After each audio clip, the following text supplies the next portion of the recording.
Hello, boys and girls, and welcome back to your daily dose of the Holy Bible.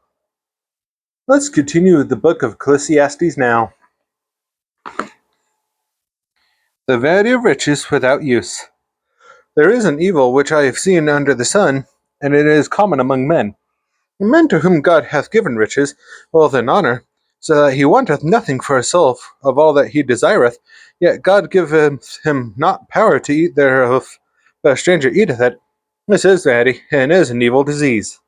If a man beget 100 children, and live many years, so that the days of his years be many, and his soul be not filled with good, and also that he have no burial, I say, that an untimely birth is better than he.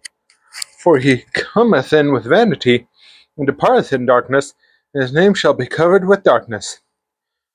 Moreover, he hath not seen the sun, nor own anything. This hath more rest than the other. Yea, though he live 1,000 years twice told, yet hath he seen no good.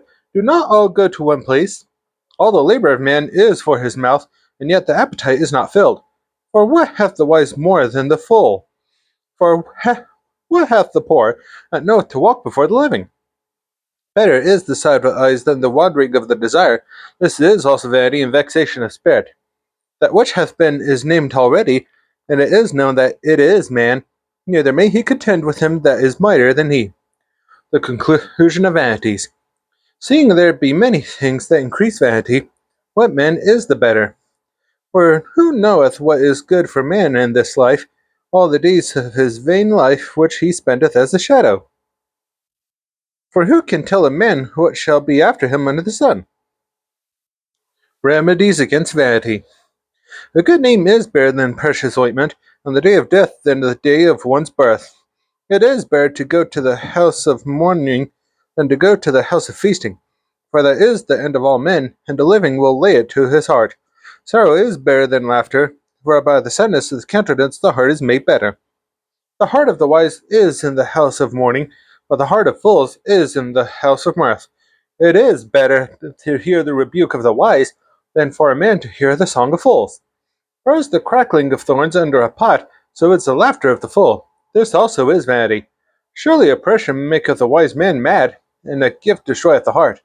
Better is the end of a thing than the beginning thereof. And the patient in spirit is better than the proud in spirit. Be not hasty in thy spirit to be angry, for anger resteth in the bosom of fools. See not thou, what is the cause that the former days were better than these? For thou dost not inquire wisely concerning this. Wisdom is good with an inheritance, and by it there is profit to them that see the sun. For wisdom is a defence, and money is a defence, but the excellency of knowledge is, that wisdom giveth life to them that have it. Consider the work of God, for who can make that straight which he hath made crooked? In the day of prosperity be joyful, but in the day of adversity consider. God also hath set the one over against the other, to the end that man should find nothing after him. All things have I seen in the days of my vanity. There is a just man that perisheth in his righteousness, and there is a wicked man that prolongeth his life in his wickedness. Be not righteous over much, neither make thyself over wise. Why shouldest thou destroy thyself? Be not over much wicked, neither be thou foolish. Why shouldest thou die before thy time? It is good that thou shouldest take hold of this, yea, also from this withdraw not thine hand, for he that feareth God shall come forth of them all. Wisdom strengtheneth the wise more than 10 mighty men which are in the city. For there is not a just man upon earth that doeth good and sinneth not. Also take no heed unto all words that are spoken, lest thou hear thy servant curse thee. For oftentimes also thine own heart knoweth that thou thyself likewise hast cursed others. The advantages of wisdom. All this have I proved by wisdom, I said. I will be wise, but it was far from me. Which is far off, in seeing deep. Who can find it out? I applied mine heart to know, and to search, and to seek out wisdom, and the reason of things, and to know the wickedness of folly, even of foolishness and madness. And I find more bitter than death the woman, whose heart is snares and nets, and her hands as bands. Those that pleaseth God shall escape from her, but the sinner shall be taken by her. Behold, this I have found, saith the preacher, counting one by one to find out the account. Which yet my soul seeketh, but I find not.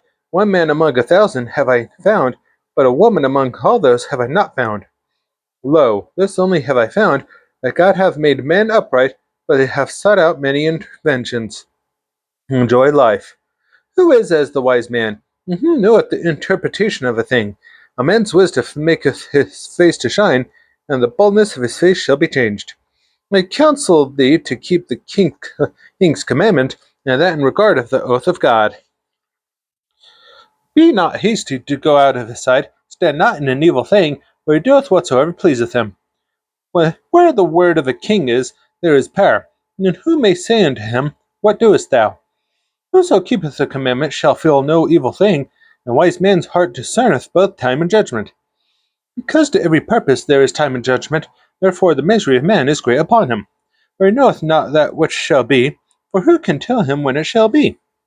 There is no man that hath power over the spirit to retain the spirit, neither hath he power in the day of death, and there is no discharge in that war, neither shall wickedness deliver those that are given to it. All this have I seen, and applied my heart unto every work that is done under the sun. There is a time wherein one man willeth over another to his own hurt. And so I saw the wicked buried, who had come and gone from the place of the holy, and they were forgotten in the sea where they had so done. This is also vanity. Because sentence against an evil work is not executed speedily, therefore the heart of the sons of men is fully set in them to do evil. Though a sinner do evil 100 times, and his days be prolonged, yet surely I know that it shall be well with them that fear God, which fear before him. But it shall not be well with the wicked, neither shall he prolong his days, which are as a shadow, because he feareth not before God. There is a vanity which is done upon the earth, that there be just men, unto whom it happeneth according to the work of the wicked. Again, there be wicked men, to whom it happeneth according to the work of the righteous. I said that this also is vanity. Then I commended mirth, because a man hath no better thing under the sun than to eat and to drink and to be merry. For that shall abide him of his labor the days of his life, which God giveth him under the sun. When I applied mine heart to know wisdom, and to see the business that is done upon the earth, for also there is that neither day nor night she seeth sleep with his eyes. Then I beheld all the work of God, that a man cannot find out the work that is done under the sun, because though a man labor to seek it out, yet he shall not find it. Yea, further, though a wise man think to know it, yet shall he not be able to find it. That's all for today's daily dose of the Holy Bible. Be sure to join me tomorrow for another proverb, and I hope you have a good rest of your day and night. See you next time.